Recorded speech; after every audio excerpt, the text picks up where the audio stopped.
we're gonna see how well you can hear me tell this story. I need space. This is an acting story.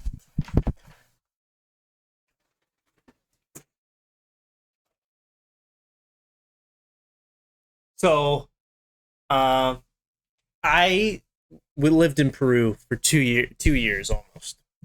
Basically 2 years. Then COVID happened. But I lived in Peru, and if any of you are from Peru or have lived in Peru, you know it's different than Canada. General that's my default experience in life. I was born and raised in Canada. So I lived in Peru for 2 years as a missionary.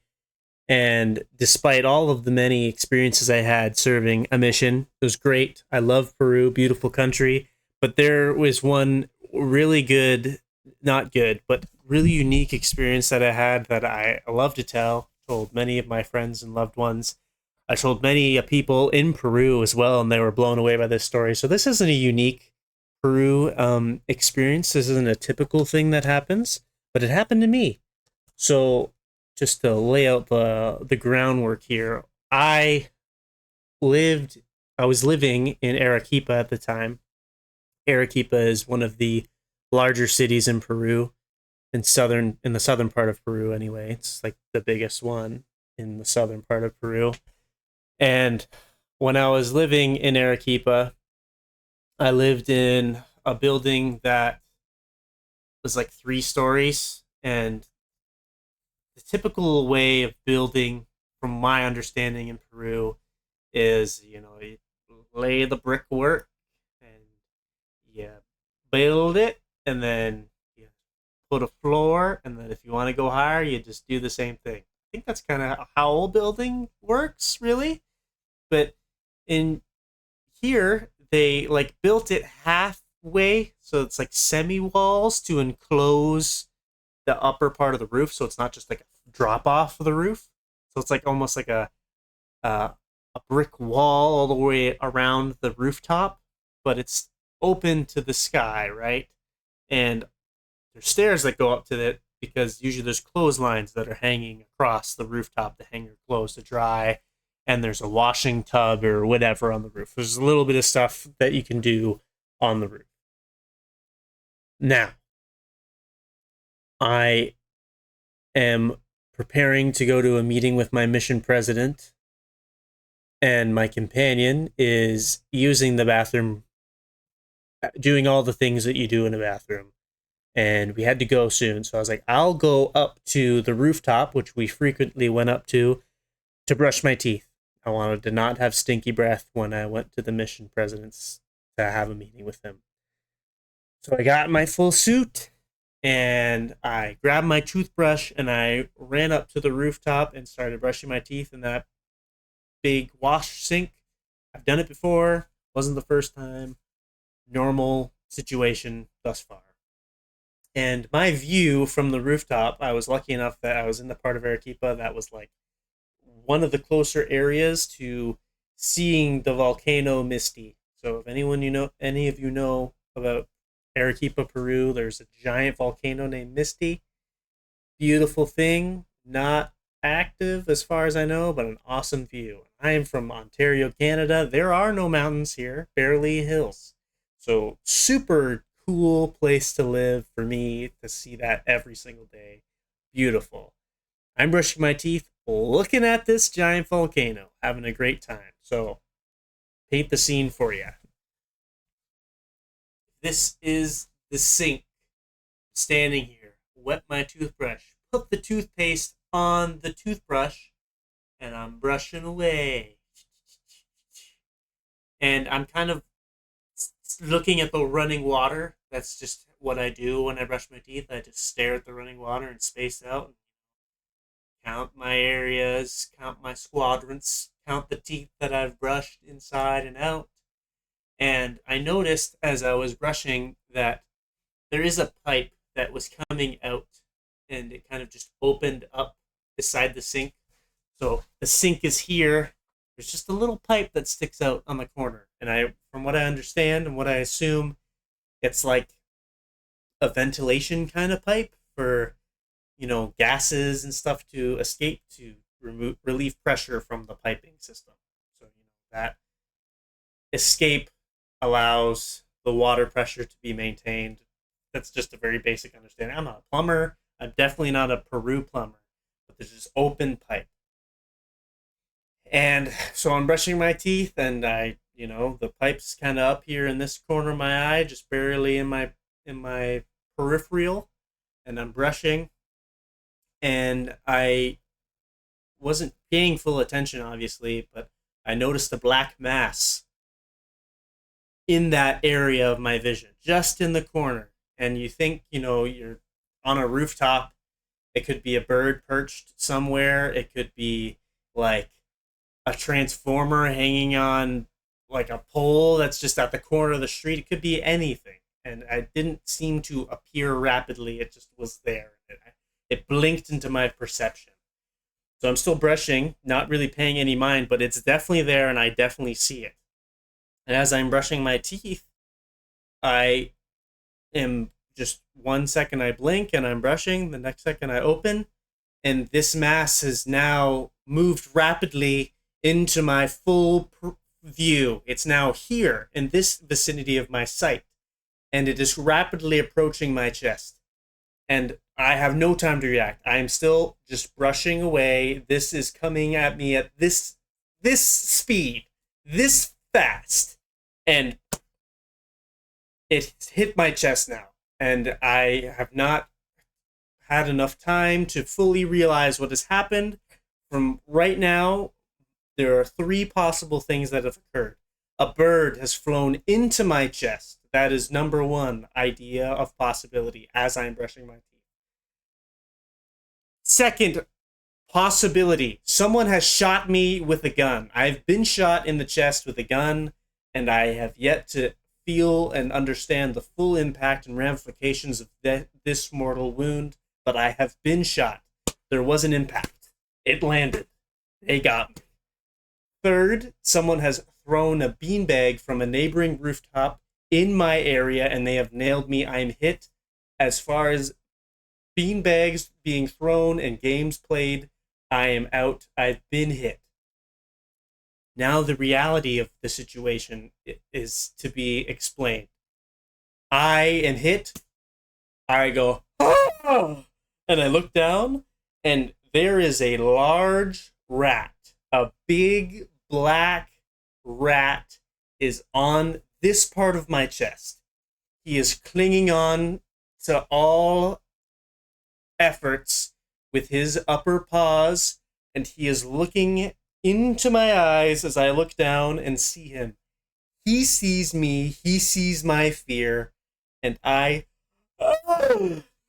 slap down with my toothbrush hand, scraping the toothbrush against my shoulder and arm as I wipe away the rat that has appeared on my chest.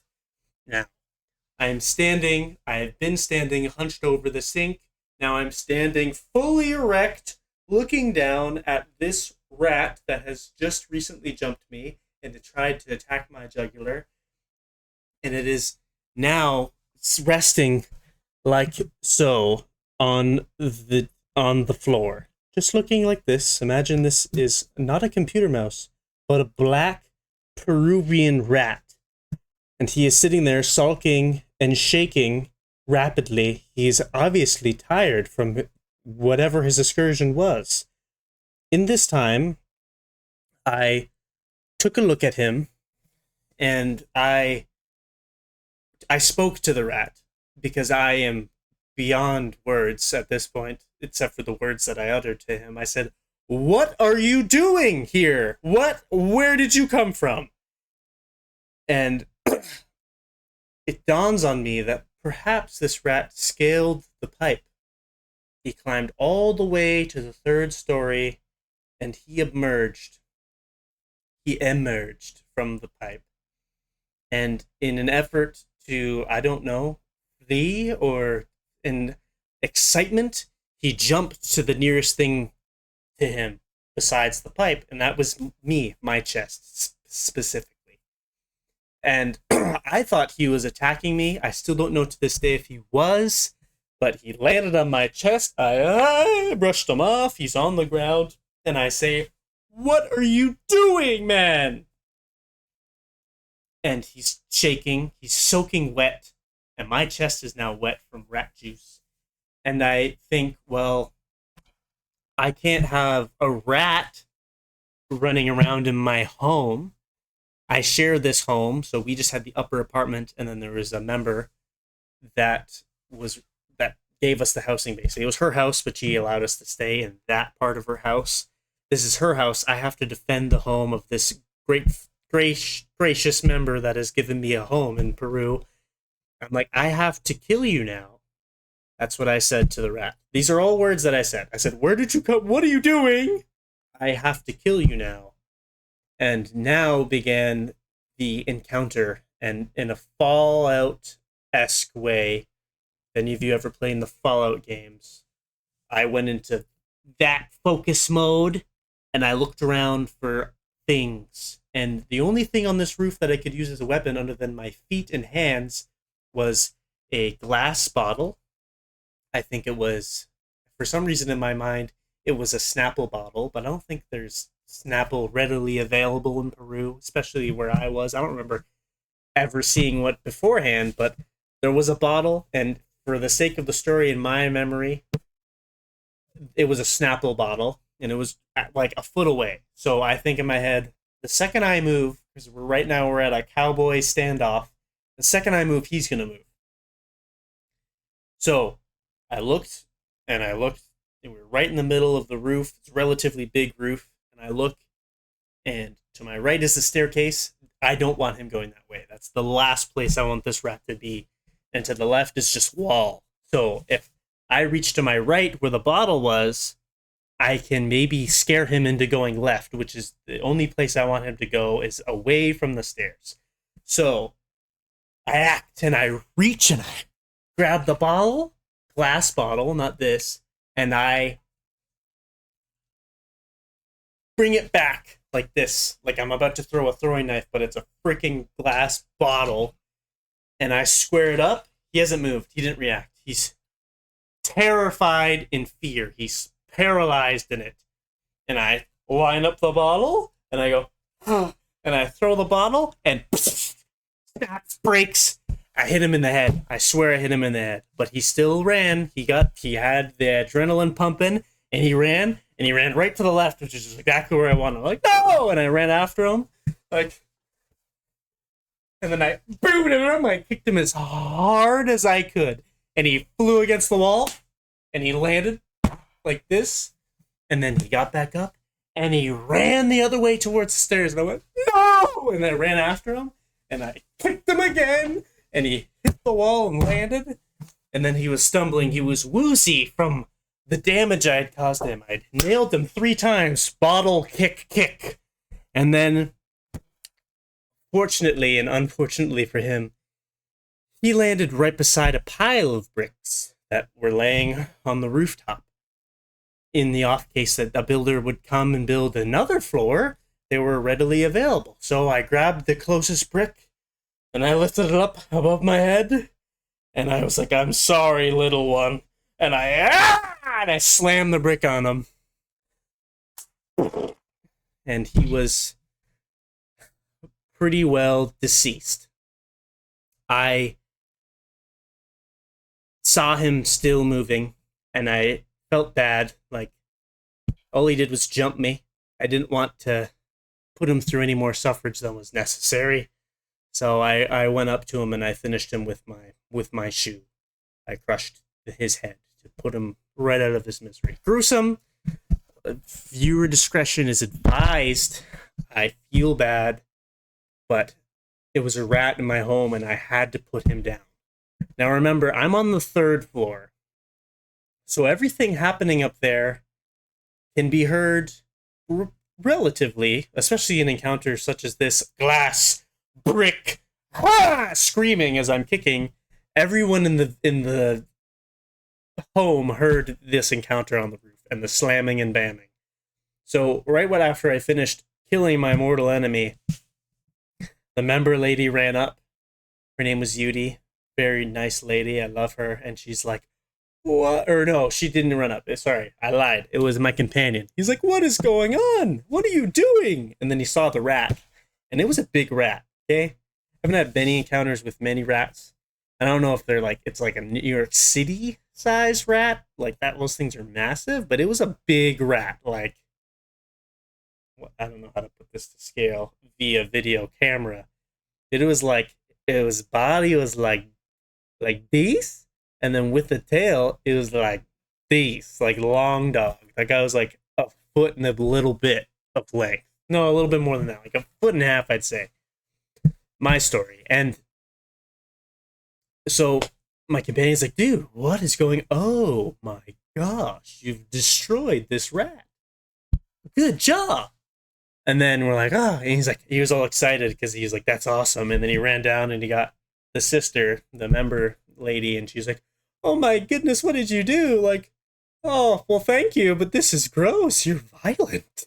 And I was like, I'm sorry, but you know, I didn't want a rat loose in our house, right? And she's like, thank you. You've done us a good service. I'm like, I try.